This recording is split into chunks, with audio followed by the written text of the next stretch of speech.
안녕하세요. 그리스도인이여 십자가를 지켜라의 권중근입니다. 평안하십니까? 예수님의 참된 평안이 여러분과 여러분의 가족분들에게 또 저와 저희 가족에게 온전히 임하기를 진심으로 바랍니다. 오늘 몇 가지 주제를 놓고 제 신앙적 생각을 여러분들과 함께 나눠보고자 합니다.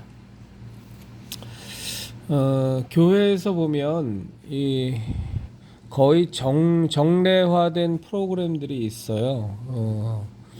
그 프로그램 중에 제가 신년 초에, 지금도 신년 초긴 합니다만, 몇 번 비판한 신년 대축복 성회라든가 신년 부흥 성회라든가, 그 다음에 신년 축복 기도회라든가 이런 것들 거의 정례화되어 있죠. 근데 이제 그 중에 또 하나가 뭐냐면 조금 재정적인 자립도가 있는 교회들 같은 경우를 보면 단기 선교를 많이 나가요. 선교의 사명은 저는 두말할 필요도 없이 너무너무 중요한 일입니다. 너무너무 중요한 일이고 반드시 우리가 해야 될 일이 이 땅에서 그리스도인으로서 해야 될 일 중에 전도, 선교 이것 이상 중요한 것이 뭐가 있겠어요. 가장 중요한 것이라는 것을 잘 알고 있지만 그럼에도 불구하고 이렇게 형식적인 단기 선교는 좀 지양되어야 되겠다는 생각을 갖습니다. 그러니까 이건 제 경험이기도 한데 제가 출석하던 한 교회에서 단기 선교를 매년 갔어요. 매년 갔는데 그 해에 지원자가 너무 없었어요. 너무 없어서 거의 반강제적으로 이렇게 모집을 해서 단기 선교를 어거지로 갔어요. 제가 그때 담당 목사하고 좀 언성이 높아진 것까지는 아닌데 조금 말다툼은 좀 있었습니다. 말다툼은 아니라 논쟁은 좀 있었습니다. 이걸 왜 이렇게까지 꼭 해야 되냐? 지원자가 없으면 안 하면 되지. 단기 선교에 대한 어떤 사명이라든가 소명을 성도분들에게 제대로 알려주지 못해서 지금 이 상황이 벌어진 것이라면 그것에 대해서 제대로 교육되는 게 먼저일 것 같고 그렇지 않고 성도들이 알매도 불구하고 단기 선교가 경험상 별로 의미가 없다고 생각해서 지원을 안 하는 거라면 이걸 왜 이렇게 억지로까지 가야 되냐? 원래 내야 되는 돈의 절반을 교회에서 부담할 테니 절반만 내라. 무슨 50% 디스카운트 할인하는 것도 아니고. 그래서 이런 식의 형식적인, 절차적인, 어느새 매년 하는 것으로 굳어져 있는 것들은 좀 교회에서 좀 심각하게 생각해 볼 필요가 있습니다. 이러니 저러니 해도 전파되는 것은 그리스도니 하면서 그저 단기 선교나 이런 전도 부분에 대해서 그냥 무작정적으로 옳다고 생각하는 것은 저는 굉장히 위험하다고 봅니다. 그런 것들이 굉장히 많습니다. 정기적인 부흥회도 있고 어떤 우리가 기독교의 소위 말해서 기념일에 기념 축하하는 그런 자리에 대해서는 전 얘기하고 싶지는 않습니다. 마치 생일을 축하하는 것처럼 그런 것들은 축하해야 되는 것이니까. 그런데 그런 것 외에 이렇게 마치 하나의 정례된 프로그램처럼 무조건 가야 된다고 생각하는 것들, 양육 프로그램도 마찬가지죠. 양육 프로그램도 마치 무슨 학원에서 초급반, 중급반, 고급반 이런 것 있는 것처럼 제자 양육반, 사역자반 이런 것들이 하나의 그냥 어떤 코스웍처럼 정례화되고 또 때로는 그것이 하나의 문턱이 되어서 정말로 교사의 자질이 있고 봉사할 수 있는 자질이 있음에도 불구하고 그 코스를 못 밟았기 때문에 할 수 없고, 또 무슨 과정을 이수하지 않았기 때문에 그 교회에서 맡은 바 직분을 수행할 수 없고, 이런 것들은 좀 많이 자제되어져야 되고요. 최소화되는 것이 좋다고 봅니다. 물론 목회라는 것은 그 교회의 방향은 목사가 분명히 하나님께서 리더십을 주었기 때문에 목사의 목회 방향에 따라서 그런 것들이 진행되는 것은 충분히 이해하지만, 그러나 그 목회 방향조차도, 그런 것을 진행하는 과정조차도 너무 형식화되고 너무 절차화되고, 그것이 하나의 문턱이 되고 장애물이 되고 주님의 역사를 방해하는 어떤 요소들이 될 수 있습니다. 그래서 그런 것은 좀 우리가 지양해야 되지 않겠나라는 말씀을 좀 나누고 싶습니다. 이제 오늘은 몇 가지 생각을 하나님께서 좀 주셔서 제가 누차 말씀드리지만 이렇게 하루를 살면서 툭툭 제 머리에 던져지는 것들이 있어요. 그래서 이제 그런 것들은 이런 것에 대해서 내 생각을 그리스도인의 십자가를 지켜라의 채널의 형제자매님들과 나누라는 뜻인가 보다 하고 그냥 저는 나눕니다. 이것이 정말로 100% 하나님의 뜻인지에 대해서 제가 어떻게 알겠습니까만, 그러나 제가 순종할 수 있는 것이 이 방법밖에는 지금 없어서, 그래서 저에게 주신 것들은 나누면서 가도록 하겠습니다.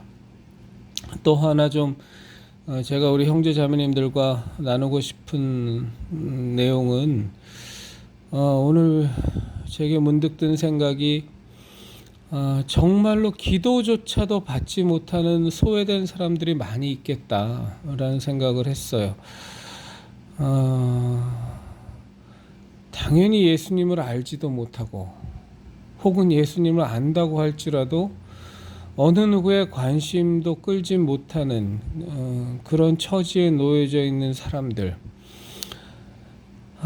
실제 생활에 있어서의 어떤 그 필요한 어떤 재정적인 것이나 이런 도움이라든가 이런 부분들뿐만이 아니라, 아예 우리들이 놓고 기도에, 우리들이 정말로 마음을 다해서 기도라도 좀 해줘야 될 그런 기도의 대상조차도 되지 못하는 분들이 참 많이 있을 수 있겠다는 생각이 오늘 사실은 처음 들었어요. 그래서 우리 형제 자매님들과 좀 나누고 싶습니다. 그래서 주변에 이게 말이 되는 소리인지는 모르겠는데, 우리가 기도해 줘야 될 사람들이 누가 있나에 대해서 조금은 더 관심을 가져야 될 것 같아요. 그저 일상 속에서 습관화되어지고 스쳐 지나가 버리고, 그 다음에 아무 생각 없이 우리들의 분주하고 혹은 그 반복되는 일상의 그 루틴 속에서 그럼에도 불구하고 분명히 내 주변에 있는 사람들이지만, 그럼에도 불구하고 내가 한 번도 저들을 위해서 기도할 생각을 못했다라는 분들이 참 많을 것 같아요. 그래서 우리가 그런 분들을 위해서 좀 기도해야 되지 않겠나, 삶에서. 모르죠. 그런 기도를 통해서 또 하나님께서 어떤 기회를, 우리에게 또 어떤 계획을 하나님께서 우리에게 보여주시고, 우리가 그것을 삶에서 실천할 수 있는 그런 상황을 만들어 주실지도 모르겠습니다.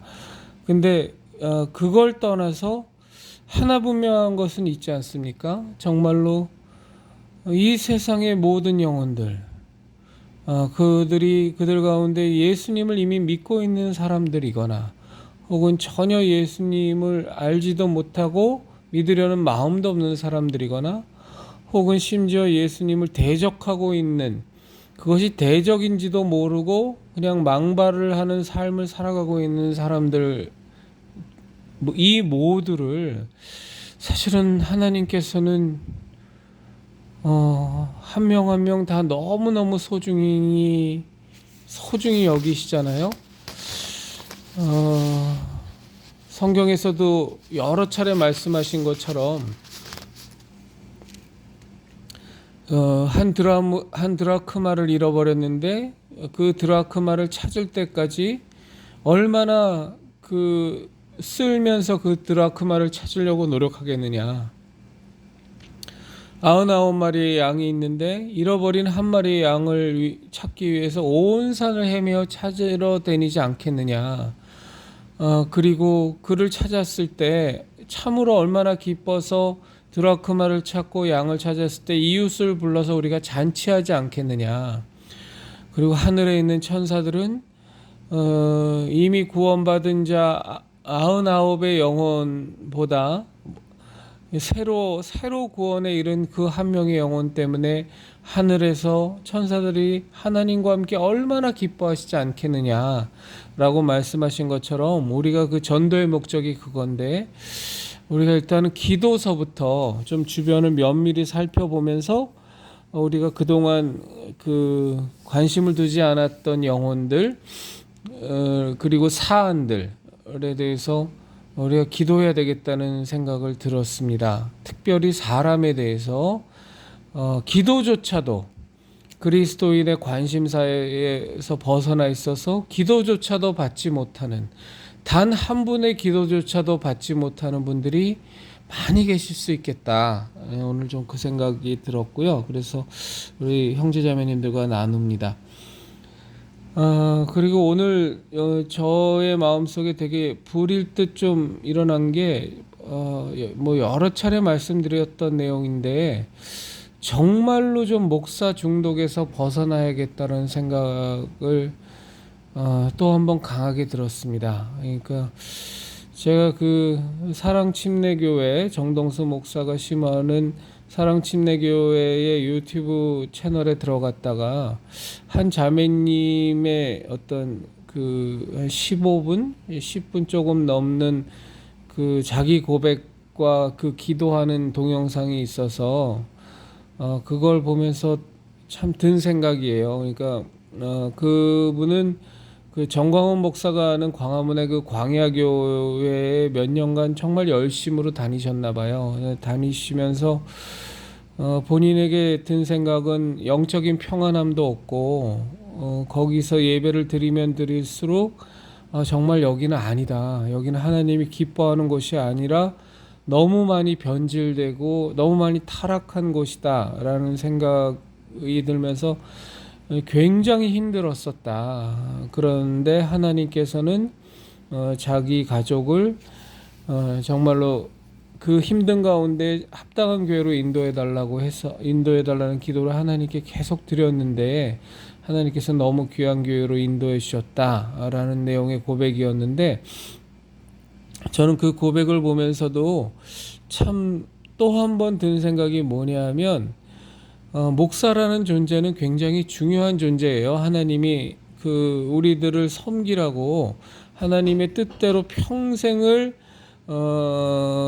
종된 자로서 살겠다고 각오한 자들이기 때문에, 물론 바른 목사 얘기죠. 사꾼 목사나 목사 타이틀 달고서 껍벅거리려고 하는 썩어 문드러진 그런 목사 탈바가지만 쓴 녀석들 말고요. 진짜 목사라면 참 소중한 존재인데, 진짜 목사건 뭐건 간에, 진짜 목사건 가짜 목사이건 간에 이 한국교회의 우리 성도들은, 교인들은 너무나도 목사 의존적이에요. 제가 여러 차례 말씀드렸을 거예요. 너무나도 목사 의존적이라 좋은 목사를 만나면 너무 행복해하고 그러다가 그 목사가 정년 퇴임을 한다거나 아니면 이런저런 이유로 이사를 가게 된다거나 해서 그 목사하고의 관계가 끊어지면 굉장히 힘들어해요.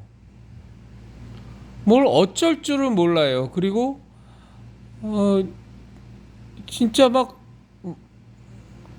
어떻게든 내가 다시 의지할 수 있고, 내가 다시 존경할 수 있고, 내가 다시 순종하고 따를 수 있는 목사를, 좋은 목사를 찾기 위해서 그냥 안절부절 안달복달이 나요. 이거 정말요 심각한 목사 중독 현상입니다. 좋은 목사라는 것은 굉장히 귀한 존재고, 우리가 그를 목사로 그 목사가 심어하는 교회에 다닐 때 그 목사에게 우리는 리더십을 드려야 되고, 그 다음에 목회 방향에 우리가 도울 수 있는 것들을 도와가면서 하나님의 일들을 성취해 나가야 되겠지만, 그러나 그럼에도 불구하고 그 목사가 없어진다 그래서 우리 신앙생활에 어떤 장애가 온다면 그건 근본적으로 본인의 신앙을 생각해 보셔야 돼요. 정말 교회와 목사는 우리가 하나님 앞에서 신앙생활을 해나가는 데 있어서의 하나의 베이스 캠프요, 그 다음에 하나의 옆에 아주 희미한 이정표 같은 존재밖에 안 되는 겁니다. 목사가 없으면 막 곁길로 셀 것 같고, 목사가 없으면 막 내 영혼이 막 타락할 것 같고, 목사 시키는 대로 해야 복을 받을 것 같고, 목사가 어떻게 그 분명한 가이드라인을 제시해 주지 못하면 뭘 어떻게 신앙생활을 해야 될지조차를 종을 잡지 못해서 갈팡질팡한다면 이건 정말로 심각한 문제입니다. 하나님 앞에서 본인의 신앙을 완전히 처음부터 좀 재점검하셔야 돼요. 물론 초신자들한테 드리는 말씀은 아닙니다. 초신자들은 영적으로 모든 면에 있어서 케어를 받으셔야 되는 존재이기 때문에 그분들을 향해서 제가 드리는 말씀은 결코 아니고, 이 그리스도인의 십자가를 지켜라의 채널의 대상에도 사실은 초신자분들은 들지 않습니다. 그분들이 제 채널의 영상들을 이렇게 듣게 되면 마음이 오히려 더 많이 힘드실 것 같아요. 그래서 저는 오히려 안 들으셨으면 좋겠어요. 다만 정말 그리스도인으로서 우리가 이제는 젖먹이의 모습에서 벗어나서 단단한 식물을 먹어야 되고, 이 마지막 때에 정말로 하나님의 사명과 십자가를 짊어지고 예수님의 진리의 십자가, 은혜의 십자가를 지키기 위해서 전쟁터로 나가는 전사들과 나누는 이 채널이기 때문에 조금 걸러주셨으면 좋겠습니다. 그래서 이 목사 중독 현상에서 빨리 좀 벗어나셔야 돼요. 그 목사 중독 현상이 그을 체크하는 게 몇 개가 있어요. 그러니까 이것도 물론 제 신앙적 생각인데, 제가 믿었던 목사가 예를 들어서 내가 참 저 목사님 너무 좋다, 저런 목사가 심호하는 교회 다니니까 참 감사하다 했는데, 그 목사가 완전히 실제 살아가는 삶의 모습은 우리가 겉에서 밖에서 보기에는 완전히 다른 모습으로 살아가는 걸 발견했을 때 굉장히 실망이 되잖아요. 그렇죠? 그런데 상처받으면 안 됩니다. 실망은 할 수 있어요. 그런데 그것이 상처가 되어서 내 신앙의 쓴뿌리가 남고, 내 신앙에 정말로 이 기독교 신앙이 진짠가? 라는 그런 물음표가 자꾸 찍히면 그분은 목사 의존적인, 목사 중독적인, 목사 의존적이고 목사에 중독된 신앙인이라고 밖에는 볼 수가 없어요. 실망은 할 수 있지만 상처받을지는 말으셔야 됩니다. 그냥 아유, 사람이 다 그렇지, 역시 의인은 없을 때 하나도 없구만, 저 목사도 역시 그냥 썩은 놈 중에 하나였네, 저 목사 신앙도 가짜 중에 하나였네 하고 넘어가셔야지, 세상에 하나님 어쩌면 제가 믿었던 저 목사가 저럴 수가 있습니까 하면서 분노하고 막 실망하고 좌절하고 낙심하고 그러시면 안 됩니다. 그런 모습이 저의 모습이었었어요. 그래서 저는 목사들한테 상처를 너무 많이 받아서 울기도 많이 울었고, 길길이 날뛰기도 많이 날뛰었고, 싸우기도 많이 싸우고, 분노도 막 엄청나게 쏟아내고,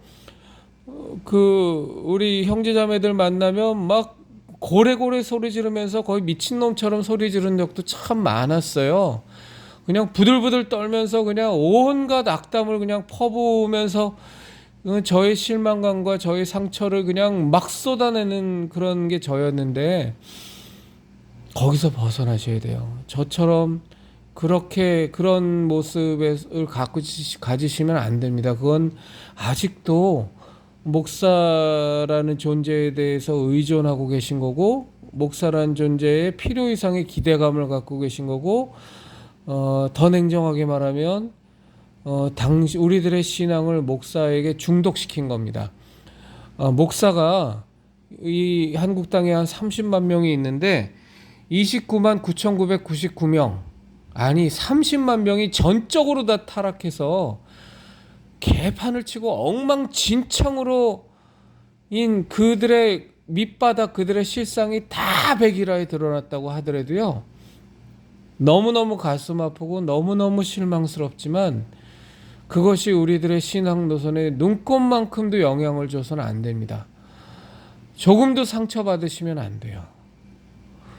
우리의 신앙에 갑자기 모든 회의가 밀려오고 제가 과거에 했던 것처럼 근본적으로 막 흔들려 버리면 그거는 하나님 앞에서 단독자로 우리들이 서 있지 못한 겁니다. 그거는 이 마지막 때에 이 마귀가 우는 사자와 같이 영혼들을 잡아먹기 위해서 별짓거리를 다 하면서 덤벼든 이 시대에 그리스도의 군사로서 취할 방법은 아닙니다. 목사는 결코 우리에게 있어서 한 명의 조력자고, 저는 오히려 교회에서 목사보다 우리들 그리스도인들에게 더 중요한 것이 형제 자매라고 생각합니다. 그래서 모여서 서로를 위해 기도하고 서로의 삶을 나누고 서로 위로하고 서로를 도울 것들을 아낌없이 도와나가면서 하나님의 일들을 함께 도모하고 하나님을 찬양하고 하나님께 같이 영광을 돌리는, 오히려 그런 교제의 관계가 저는 솔직히 목사보다 더 중요하다고 생각해요. 물론 교회에서 목사의 설교는 대단히 중요합니다. 여러 사람을 향한, 공중을 향한 하나님의 메시지를 듣는 거기 때문에 굉장히 중요한 것이지만, 그러나 목사가 우리들의 신앙에 눈꼽만큼이라도 영향을 주는 그런 일은 이제는 없어야 되겠다라는 말씀을 좀 분명히 드립니다. 그래서 그 사랑침례교회 그 유튜브에 올라온 그 자매님의 그 영상이 참으로 용기가 있고, 요즘 정광훈 목사 비판하는 거 쉽지 않은 일이거든요.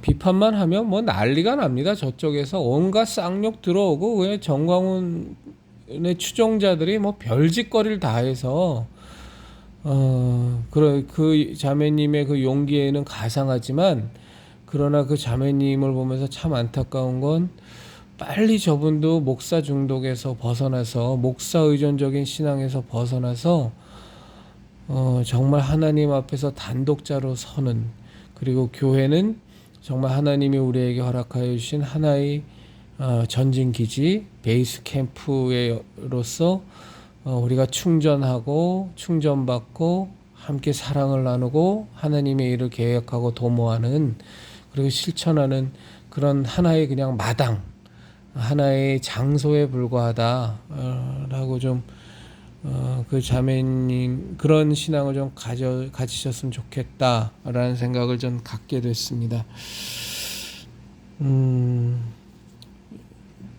제가 조금 더 연구를 하고 조금 더 그 확신을 가진 후에 그 바포 목사 최일도에 대해서 조금 얘기를 나눌까 합니다. 저는 요즘 그 사람에 대해서 물음표가 많이 찍힙니다.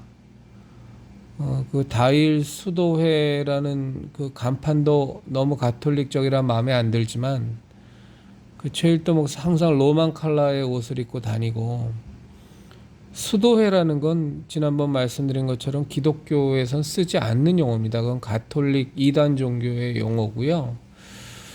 우린 돛 닦는 사람이 아닙니다. 그리고 그 다일 그 수도회에 걸려 있는 십자가는 가톨릭의 십자가입니다. 그 십자가 위에서 예수님 그 죽으신 모습 그대로 이렇게 형상화해서 걸어놓는, 우리 기독교는 어떤 형상도 만들지 않을 뿐만 아니라 그건 십계명의 뭐 정면으로 위배되는 거니까, 심지어 예수님일지라도 우리는 형상으로 만들지 않습니다. 예수님이 그 형상에 제한되지도 않고 그 형상에 제약되지도 않기 때문에 예수님을 형상화시켜서 십자가에 매달아 놓는다는 것은 저는 굉장한 신성 모독이라고 생각합니다. 예수님에 대한 아주 모욕이라고 저는 생각해요. 예수님 그런 모습도 아니고, 부활하신 예수님은 제자들에게 나타나실 때마다 전혀 다른 모습으로 나타나셔서 제자들이 다 못 알아봤었잖아요. 그런 것처럼 그렇게 예수님을 십자가에서 형상화시켜서 매달아 놓는 그 가톨릭의 십자가는 전혀 기독교적인 성경적인 십자가가 아닙니다. 그리고 우리는 예수님의 십자가의 죽음에 대해서, 그것을 통한 정말 우리의 죄사함에 대해서 깊이 찬양하고 깊이 감사하지만, 우리에게 있어서 예수님의 십자가의 죽음과 함께 반드시 함께 우리가 기념하고 우리가 반드시 신앙화해야 될 것이 부활이기 때문에, 십자가에 매달려 죽은 예수님에만 우린 머물러 있지 않습니다. 그 예수님의 그 십자가의 죽음으로 우리가 은혜를 받고, 그리고 예수님의 3일 만의 부활로 우리가 하나님의 영광에 참여하고 부활의 생명에 참여하는 우리이기 때문에, 우리는 예수님을 형상화해서 십자가에 매달아 놓은 그 가톨릭의 십자가를 도저히 용납할 수 없습니다. 근데 최일도 목사, 최일도 목사라고 오늘까지는 하겠습니다. 제가 좀 더 알아보고요. 최일도 목사의 그 다일 수도회니, 그 가톨릭 교에서 쓰는 십자가니, 이런저런 들은 얘기는 많지만 제 스스로 좀 공부가 덜 돼 있어서 제가 최일도에 대해서는 조금 더 공부해보고, 그리고 여러분들과 함께 나누도록 하겠습니다. 그리스도인 우리 형제자매님 여러분, 우리 예수님의 진리의 십자가, 생명의 십자가, 구원의 십자가, 은혜의 십자가 반드시 지켜서 십자가 신앙으로 이 마지막 세대를 살아내고 십자가 신앙을 전해서 많은 영혼을 주께로 돌아오게 하는 그 역할을 우리가 감당해 내십시다. 그리스도인 여러분, 십자가를 지키십시다.